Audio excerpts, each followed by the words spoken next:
La vie n'est pas ce que l'on attend, mais ce que l'on fait de ce qui nous arrive. Albert Einstein. Je suis assise ici, dans cet appartement que j'ai décoré avec mes propres mains, me demandant comment je me suis retrouvée dans cette situation. 1 mois auparavant, mon mari m'a quittée pour sa secrétaire. Un choc brutal qui a bousculé ma réalité. Ce jour-là, j'ai appris plus sur l'amour, la trahison et surtout sur moi-même que durant toute ma vie. Je me souviens de son visage ce matin-là, un regard sans pitié, presque indifférent, quand il m'a dit qu'il partait. Aucun retour en arrière possible. La secrétaire, cette femme qui se croyait l'élue, s'était immiscée dans notre vie de manière sournoise et avait réussi à détruire ce que nous avions construit pendant des années. « Je suis désolée, mais c'est fini », m'avait-il dit en partant. Ce furent les derniers mots qu'il m'adressa, et je n'ai même pas eu le courage de lui répondre. Après son départ, un vide immense s'est installé dans ma vie. Les premières semaines furent les plus difficiles. Je pensais que je me noierais dans cette tristesse, que je perdrais pied, mais au fond de moi, une petite voix m'a dit de ne pas me laisser abattre. Si je devais traverser ce moment, ce serait en me relevant, pas en me cachant. Et c'est exactement ce que j'ai fait. Les premiers jours, je n'ai presque pas quitté la maison. Je me suis isolée, perdue dans mes pensées, me demandant si j'avais été une femme trop naïve, trop douce, trop prête à donner. Puis, quelque chose a changé. Peu à peu, la colère a remplacé la douleur. Une colère saine. Une colère qui ne me rongeait pas, mais qui me donnait la force de reprendre le contrôle de ma vie. Ce n'était pas lui que je devais punir, mais moi-même que je devais sauver. 1 mois plus tard, mon mari m'a appelée. Je ne savais pas ce qu'il voulait, mais je savais que tout avait changé. Il me suppliait de revenir, de tout oublier et de recommencer. Mais moi, j'avais changé. Je n'étais plus la même femme. L'ancienne version de moi, celle qui aurait tout fait pour lui, n'existait plus. Il allait devoir affronter une version bien plus forte de moi-même. Mais avant de plonger plus profondément dans cette histoire, dites-nous d'où vous regardez cette vidéo. Et si cette histoire vous touche, n'oubliez pas de vous abonner, car demain, l'histoire sera encore plus incroyable. J'ai hâte de la partager avec vous. Ce qui ne tue pas rend plus fort. Friedrich Nietzsche. 1 mois s'était écoulé depuis son départ, et ma vie avait pris une direction que je n'aurais jamais imaginée. Le sentiment de trahison, bien que toujours douloureux, avait laissé place à une résilience que je n'avais jamais connue. J'avais trouvé une force en moi-même, une force qui m'avait été cachée pendant des années, sous les couches d'amour aveugle et de soumission. Mais aujourd'hui, je ne pleurais plus pour lui. Je pleurais pour la femme que j'étais devenue, et pour la femme que je m'apprêtais à être. Je me souviens encore de son appel. Le ton était timide, hésitant. Il savait qu'il n'avait plus le pouvoir qu'il avait une fois eu sur moi. « Je me rends compte que j'ai fait une erreur », m'a-t-il dit, sa voix tremblante d'un regret fin. « Je veux revenir, recommencer. Je suis prêt à tout effacer. » J'ai hésité. Je l'ai laissé parler, mais ses mots sonnaient vides, comme un chant qu'il avait déjà chanté 1000 fois. Et soudain, une clarté fulgurante m'a envahi. Je n'avais plus rien à prouver, plus rien à sacrifier. Il pensait que je serais là, les bras ouverts, prête à tout effacer pour lui. Mais il ne savait pas que ma douleur m'avait transformée. J'étais devenue plus forte que je ne l'avais jamais été. Il m'avait quittée pour une autre femme, mais c'était moi qui avais le pouvoir de reconstruire ma vie. Je posai le téléphone sur la table. Il attendait une réponse. Je n'en donnais aucune. Pas un mot, pas un geste. Je savais qu'il se tenait là, de l'autre côté, attendant des excuses, des larmes, quelque chose qui lui permette de revenir. Mais cette fois, c'était moi qui avais le contrôle. Je décidai de commencer une nouvelle vie. J'ai repris contact avec mes amis, ceux qui m'avaient dit de le quitter dès le début. J'avais oublié à quel point leur soutien avait été important. Je m'inscrivis à des cours de yoga pour m'évader et retrouver mon équilibre. Petit à petit, je retrouvais le goût de vivre, l'envie de créer quelque chose pour moi seule. Ce n'était pas juste pour me libérer de mon mari. C'était pour me retrouver, pour redevenir cette femme pleine de vie et d'ambition que j'avais oubliée en m'effaçant dans l'ombre de quelqu'un d'autre. Les jours passaient, et je sentais la confiance grandir en moi. Une confiance qui n'avait rien à voir avec celle que j'avais avant. Ce n'était plus un acte de soumission, mais une affirmation de qui je suis. Mon mari n'était plus le centre de mon monde. J'étais devenue le centre de ma propre existence. Et plus il tentait de revenir, plus je savais que je ne pouvais pas le laisser entrer dans ma vie, à moins qu'il n'accepte ce que je suis devenue. Une femme indépendante, épanouie, prête à tout recommencer sans lui. La véritable liberté est de ne plus avoir à répondre aux attentes des autres. Carl Jung. 1 mois s'était écoulé depuis notre dernier échange, et pourtant, il ne cessait de revenir. Il m'envoyait des messages, des mails, parfois même des lettres manuscrites, espérant que j'accepterais de lui accorder une autre chance. Mais il ne comprenait pas que, pour moi, ce n'était pas une question de pardon, mais de transformation. Il pensait que l'amour pouvait réparer les erreurs, mais il n'avait pas réalisé que ce qui avait été brisé en moi ne pouvait pas être réparé avec de simples excuses. Un soir, alors que je rentrais chez moi, j'ai reçu un appel. C'était lui. Cette fois, il avait un ton plus désespéré, presque suppliant. « Je ne supporte pas de te voir si distante », m'a-t-il dit. « Je t'aime toujours. Je suis prêt à tout pour revenir, pour réparer mes erreurs. Pourquoi ne veux-tu pas essayer ?» Je ne répondis pas immédiatement. Son appel m'avait fait l'effet d'un coup de marteau. J'avais l'impression d'entendre les mêmes mots que j'avais entendus tant de fois. Mais cette fois, j'étais différente. Il me demandait de revenir, mais je savais qu'il voulait simplement retrouver la position de pouvoir qu'il avait avant. Il voulait que je sois la même femme qu'il avait laissée, docile et prête à l'accepter. Je me rendis chez ma meilleure amie, Isabelle, pour lui en parler. Nous nous étions perdus de vue pendant un moment, mais aujourd'hui, elle était toujours là, prête à m'écouter. Tu sais, quand il t'a quitté, il t'a laissé dans l'ombre. Mais aujourd'hui, tu es plus forte, plus lumineuse. Tu as une vie à toi, une vie qu'il ne mérite pas. La vraie question est, est-ce que tu veux encore être avec lui ? Ces mots résonnèrent profondément en moi. Je ne voulais pas revenir en arrière. Je ne voulais pas retourner à cette version de moi qui attendait l'amour d'un homme qui ne savait même pas ce qu'il voulait. La vraie liberté, je l'avais trouvée dans ma propre vie, sans lui. C'était cette liberté que j'avais reconquise, et je n'étais pas prête à la sacrifier pour quelqu'un qui m'avait déjà abandonnée. Je lui répondis enfin, calmement, « Tu as fait ton choix et je suis en train de faire le mien. Ma vie continue et je n'ai pas besoin de toi pour la remplir. » Il ne dit rien. Il savait que c'était fini, que ce n'était plus une question de lui et de moi, mais de moi et de moi-même. L'amour-propre est plus important que l'amour d'un autre. Quand vous vous aimez, vous êtes capable d'aimer véritablement. Rupi Kaur. Les jours suivants furent remplis de contemplation. J'avais enfin pris une décision. Une décision qui marquait un tournant dans ma vie. Une décision qui n'était plus motivée par la peur ou la souffrance, mais par le désir d'une véritable liberté. Mon mari, tout comme sa maîtresse, étaient désormais des spectres du passé. Leur place dans ma vie avait été réduite à une leçon difficile, mais nécessaire. Je passais mes journées à redécouvrir qui j'étais vraiment.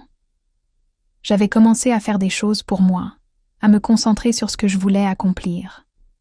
Ma carrière, que j'avais négligée pendant des années, était de nouveau ma priorité. J'avais retrouvé ma passion pour l'écriture et commencé à suivre des ateliers d'art et de photographie, des choses que j'avais toujours rêvé de faire, mais que je n'avais jamais eu le courage d'explorer. Un après-midi, alors que je prenais un café dans un parc, un homme me regarda.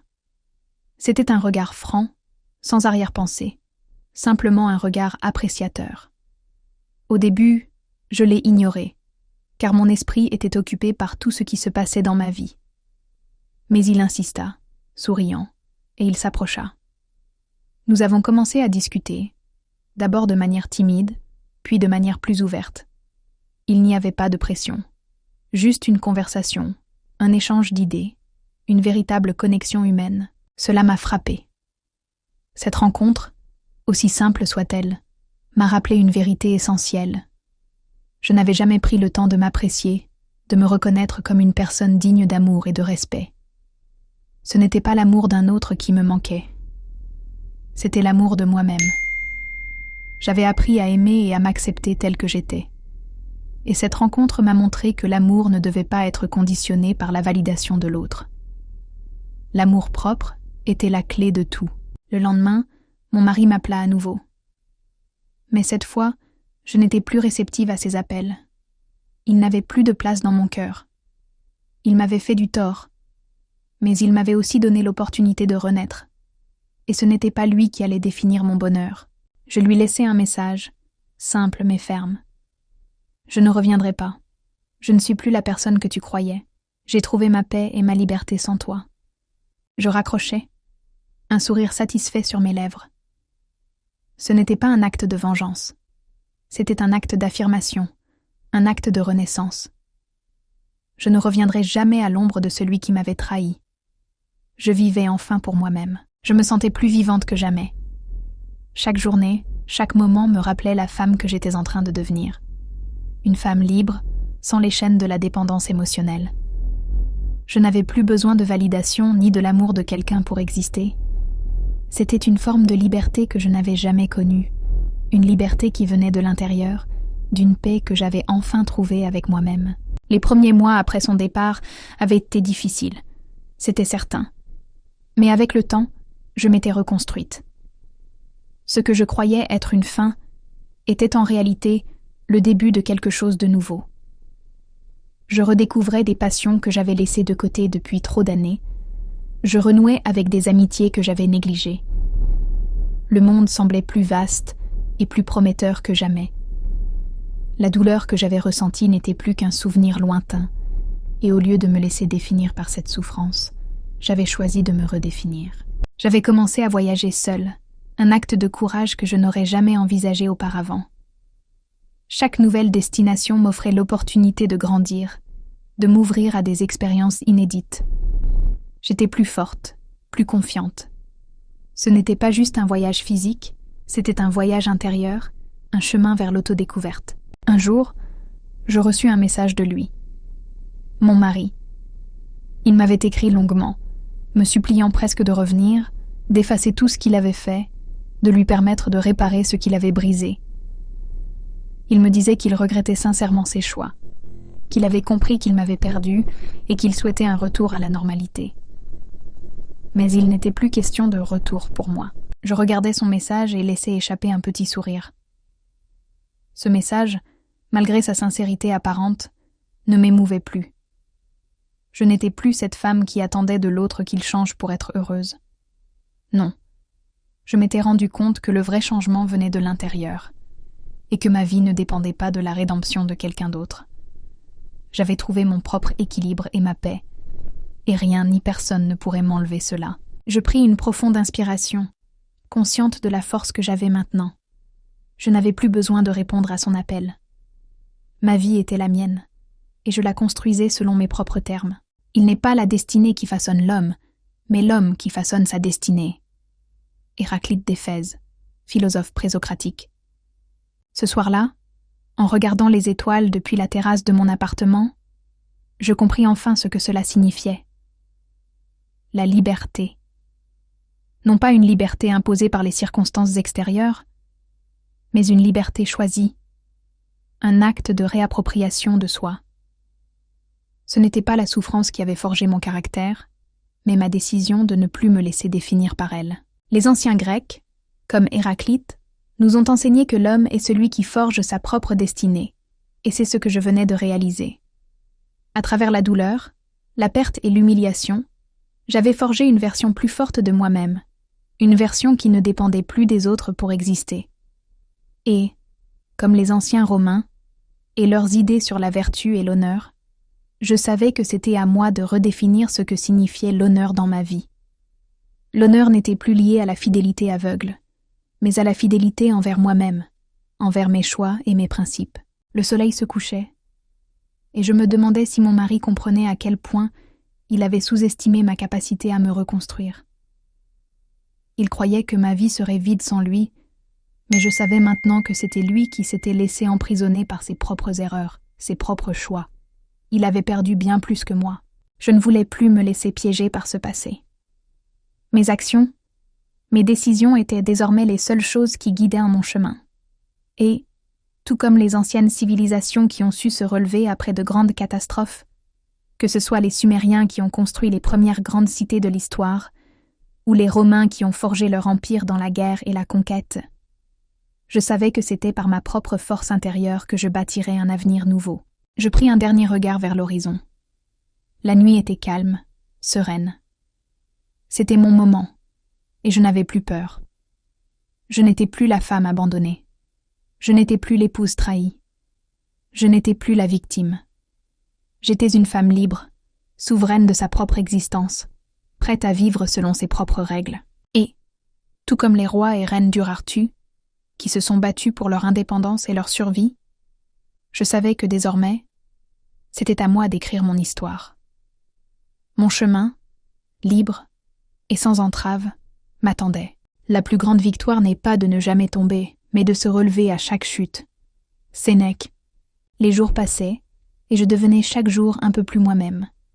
Le poids de la trahison s'était lentement dissipé, remplacé par une légèreté nouvelle, une sensation de renouveau. Tout ce que j'avais vécu, tout ce que j'avais traversé, était devenu une partie intégrante de moi, une expérience qui ne me définissait plus, mais qui m'avait renforcée. Je me regardais dans le miroir et je ne voyais plus la femme que j'étais avant. La douleur, la confusion, la dépendance émotionnelle qui m'avait autrefois définie étaient maintenant des souvenirs lointains. Aujourd'hui, je voyais une femme qui avait choisi de vivre pour elle-même, qui avait trouvé la paix dans sa propre compagnie et qui était prête à s'ouvrir à un avenir sans chaîne. Je n'avais plus besoin de la validation de mon mari, ni de celle de n'importe qui d'autre. Cette quête incessante d'approbation, cette dépendance à l'amour d'autrui pour exister, c'était fini. Je n'étais plus cette femme. À la place, j'étais une femme libre, souveraine de mes propres choix, prête à embrasser la vie avec toute la passion et la force que j'avais retrouvée. Les appels de mon mari, ses lettres, ses messages, ils n'avaient plus de pouvoir sur moi. Ce qu'il voulait, ce n'était pas de l'amour, mais du contrôle. Et il ne l'aurait plus jamais. Il avait voulu me faire douter de moi-même, me réduire à l'ombre de son infidélité, mais je n'étais plus cette personne. Ma vie était pleine de nouvelles possibilités. J'avais enfin le temps et l'espace pour me concentrer sur ce qui comptait vraiment, moi. Mon travail, mes passions, mes amis, mes projets de voyage. Tout cela constituait la toile de fond de ma nouvelle existence. Je n'avais plus de place pour les regrets. Je me concentrais sur le présent, sur chaque étape que je franchissais pour avancer. Un jour, je reçus un message de ma meilleure amie, Claire. Elle m'invitait à une soirée. À la première seconde, j'ai hésité. Et puis, j'ai souri. Pourquoi hésiter? La nouvelle femme que j'étais n'aurait jamais laissé la peur de l'inconnu la retenir. Je répondis immédiatement. Oui, j'irai. Et ainsi, une nouvelle page de ma vie s'écrivait. Je n'avais pas besoin de regarder en arrière pour savoir qui j'étais devenue. Mon avenir m'appartenait entièrement, et rien ni personne ne pourrait m'empêcher de le tracer à ma manière. Ce n'est pas la destination qui compte, mais le voyage. Ralph Waldo Emerson. Les semaines s'écoulaient, et chaque jour semblait plus lumineux que le précédent. Je n'avais plus peur du passé. Je n'avais plus de regrets. Chaque moment passé à me reconstruire, à me redécouvrir, me prouvait que ma vie n'était pas définie par un homme, une situation, ou même une erreur. Elle était définie par moi seule. J'avais commencé à me rendre à des événements, des dîners, des sorties avec des amis. Je me surprenais à rire, à me sentir bien dans ma peau, à profiter de chaque instant. Je n'avais pas besoin d'attendre un appel, un message, ou même une reconnaissance. Je vivais pour moi-même, et c'était ça, ma véritable victoire. Un soir, lors d'un dîner entre amis, un ancien collègue m'a abordé. Il m'a regardé différemment cette fois. Je n'avais plus l'air de cette femme perdue, brisée, que j'étais il y a quelques mois. Je me sentais différente, et je pouvais voir qu'il le remarquait. Nous avons parlé, échangé sur des sujets légers, mais aussi profonds. Et à ce moment précis, j'ai compris que je n'étais pas seule. Ce monde était rempli de personnes qui comprenaient ce que je vivais et qui me soutenait sans jugement. Les mois passèrent. Et mon mari, malgré toutes ses tentatives pour revenir, ne comprenait toujours pas. Il m'envoyait des messages pour me dire qu'il m'aimait toujours, qu'il regrettait tout. Mais cette fois, je ne cédais plus. Je n'étais plus cette femme qui cherchait l'approbation ou l'amour de quelqu'un d'autre pour exister. Je m'étais redécouverte, et je savais désormais que l'amour que je portais à moi-même était la clé de tout. Un jour, il m'appela à nouveau. Il pleurait, m'expliquant qu'il n'avait jamais réalisé à quel point il avait tout gâché, qu'il était prêt à changer. Mais je n'avais plus de place dans ma vie pour ces promesses vides. « Tu as eu ton temps », lui dis-je calmement. « Je suis prête à avancer, et cette fois je le fais seule. » Je raccrochai le téléphone et je souris. Cette décision était libératrice. Je n'avais plus de doute, plus de peur. Ma vie, maintenant, m'appartenait entièrement. La soirée se termina avec un sourire sincère, un sourire de femme forte, de femme libre. La nouvelle vie que j'avais construite m'apportait tout ce dont j'avais besoin, et je savais que tout ce qui m'attendait était bien plus brillant que tout ce que j'avais vécu auparavant.